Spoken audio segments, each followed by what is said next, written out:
Today is part 2 of a 3-part series where I am just essentially going over some different tips and mistakes and things that I've learned over the last 15 years as not just a stacker, but a precious metals dealer. Video 1 was talking about the different things that I advise people to do during their beginning years as a stacker.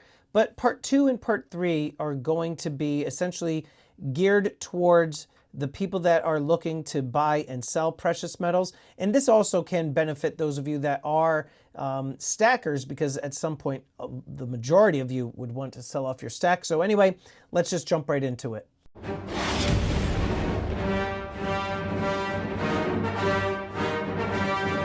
So over the last, I would say, 6 years that I have been on YouTube and I have been a precious metals dealer, I've had a lot of people approach me and asking me essentially for advice as to what they should do to get started in the precious metals business. Now, I don't usually tell them everything I know, and I would only help certain individuals that maybe I had a good relationship with or what have you, because to be 100% honest with you, I don't necessarily want to help create competition.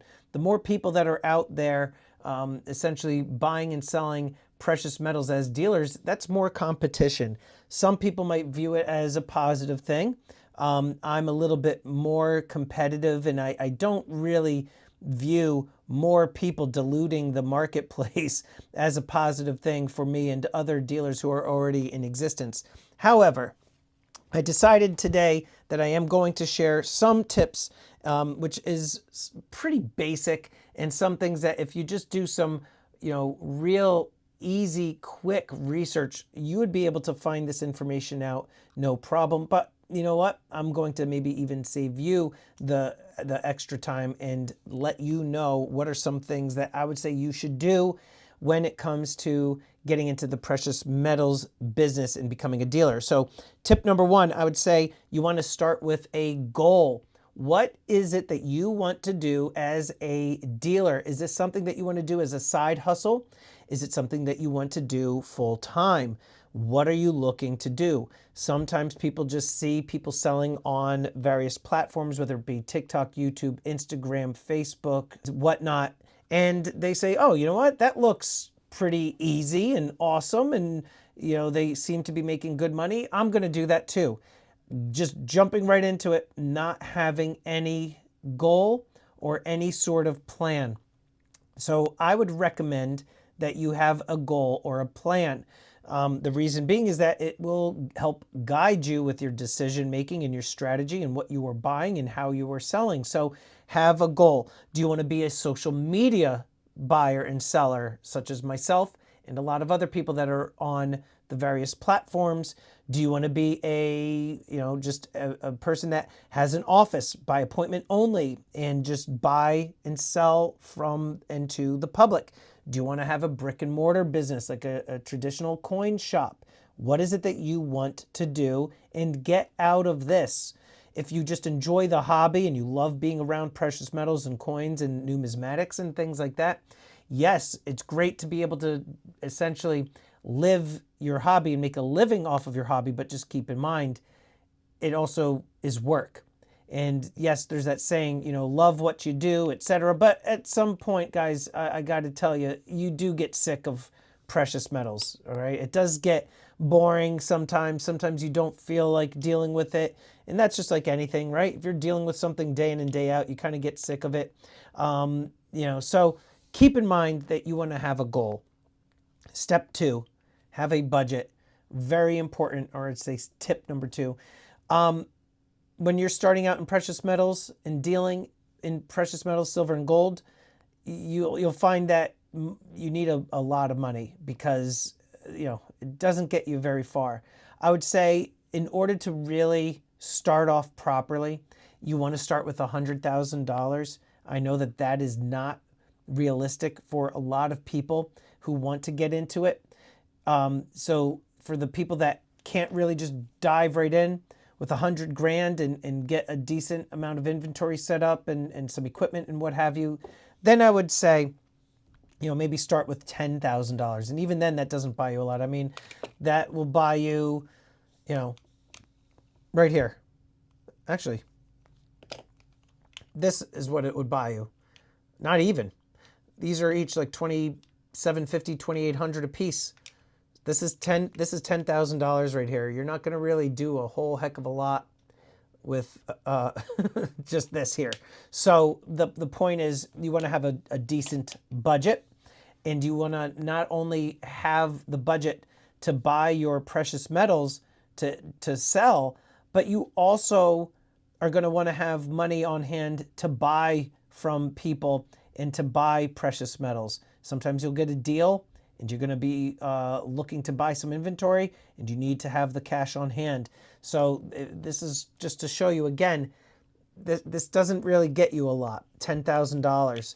So you really kind of want to start off, I would say, realistically with $100,000. I know I'm going to get some people in the comments saying, whatever, I started off with $500 and now I've got XYZ. Yeah, sure, that takes time to snowball the money back into itself and take all of those profits and buy more inventory. But just again, keep in mind, you're looking to get into a precious metals business. You need to have cash and you need to have plenty of it. All right.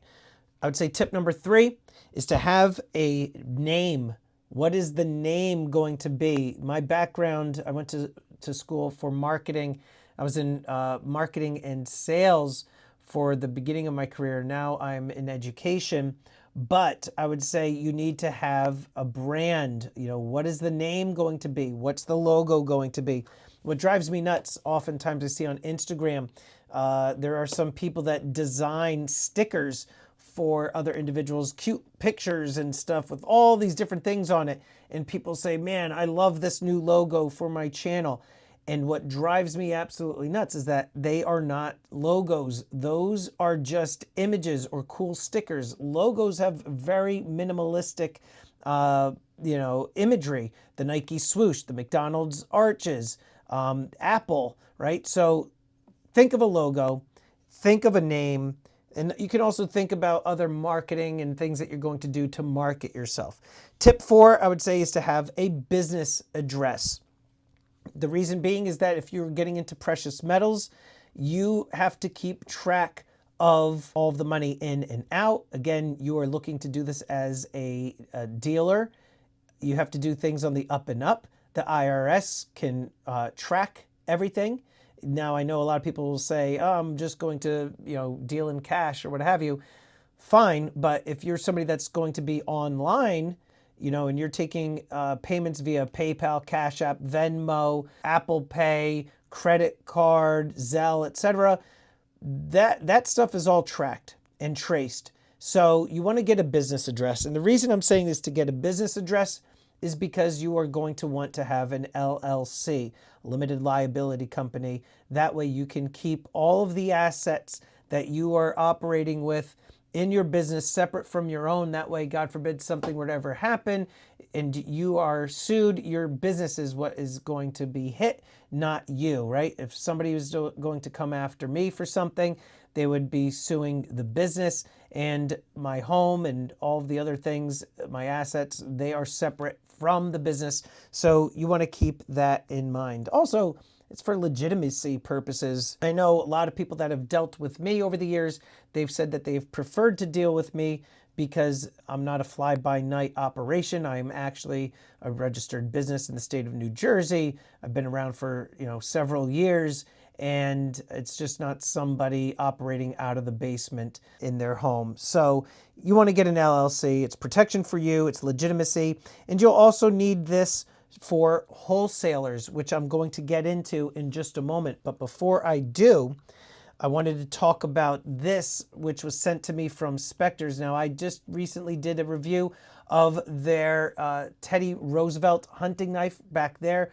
Exquisite piece. I have seen some amazing things come from Spectres.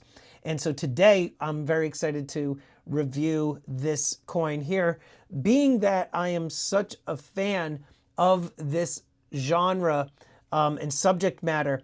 I love all things that have to do with the mafia, the Godfather movies, Casino, Goodfellas. You know, I love the show Boardwalk Empire. A lot of the items that are displayed on my desk have to do with the mafia. Just an interesting time in American history, and there's just a lot of allure to that world. And so when Spectres messaged me and said that they would like to send me this coin, I was so excited because once I get my office and the YouTube studio back in action, those of you that are wondering what I'm talking about, I'm actually getting some construction done, doing some upgrades. So that being said, this is going to be displayed with my other items, the gangsters coins and what have you, on my desk. So spectres.io is the website. You could definitely check them out. Follow them on Instagram. But they always do such a tremendous job with their packaging. Sometimes they do too good of a job that I can't get the stuff open. I'm working on it. I'm working on it. There we go. All right. So that is pretty cool. Comes with the COA. I'll look at the coin in a little bit, but has the playing card, the Ace of Spades, representing the Genovese family.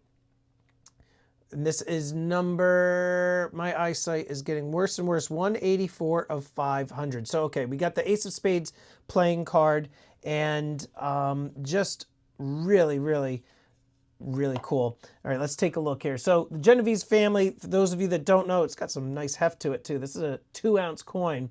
We'll look at that side in a minute, but wow, look at this. Ace of Spades there. So it's founded by Lucky Luciano, and I actually made a custom silver statue of Lucky Luciano after I made my Al Capone statue. But led by, you know, Vito Genovese, Frank Costello, and Lucky Luciano is considered the mastermind of the organized crime in the United States, controlling labor unions, gambling, narcotics, politics, etc. Now, this coin, okay, it features the powerful image of the family's crime boss seated in authority, flanked by his loyal capos, soldiers, backed by the Ace of Spades. You've got the gold gilding here on the Tommy guns. That is pretty cool. And then on the opposite side, on the obverse, you can see the bullet holes there, gold gilding, right? Really, really cool. Issued by the Republic of Chad. This is 2 ounces, 3/9 fine pure silver. Comes with the airtight capsule here, custom capsule. Antiqued, ultra high relief finish, selective gold gilding. Very, very nice contrast. And again, there's only 500 of these pieces. So this, I mean, anybody that likes the mafia and that genre, this is awesome. Collectors essentially can look forward to future releases in the series, which are going to feature other iconic cards, continuing the Royal Flush theme. So that I'm excited for. That means I'm going to have to now collect the rest of them. So Spectres got me hooked on these. Thank you again, Spectres. Again, make sure you check them out on Instagram. You can let them know that Stormy sent you. But this is going to be displayed on the desk with my other items. I already am going to be displaying a couple of their items, such as the 2-ounce revolver, that thing back there, the hunting knife, and now this. Awesome, awesome. Thanks again, Spectres. Let's just set this aside. We're going to put this over here for now. And where can we stick the Genovese crime family? Can we fit you there? That looks good right there. All right, so we are now talking about wholesalers. This is tip number 6. This is something that I didn't really think about too much for the first year that I was operating. Essentially, you're going to need a business LLC in order to even get in with wholesalers. But in order to get in with wholesalers, it's not just a matter of you calling them up and saying, hey, I would like to buy and sell to you and with you. You have to be operating sometimes for up to 2 years for some of these wholesalers to even consider you. You also will need anywhere between 3 to 5 references. And some of these wholesalers require that you have a certain amount of business conducted year over year. And this is bringing me to tip 7, having to do with getting in with the wholesalers, is you need an AML policy, an anti-money laundering standard operating procedure with your business. That's to prevent money laundering for criminal activity. And this is something that the government takes very seriously. And if wholesalers are ever questioned or you are ever questioned about your dealings, you need to be able to show them that you've got an anti-money laundering policy in place. And essentially, you have to know who your clients are. So those are 7 tips that I recommend that you consider and think about as you are contemplating on whether or not to get into this business. And I'm going to continue on with tips 8 through 13 in part 3 of this series of when it comes to stacking and being a precious metals dealer. Let me know in the comments below, are you thinking about getting into the business of buying and selling precious metals? And if you are, what is holding you back? Let me know in the comments below.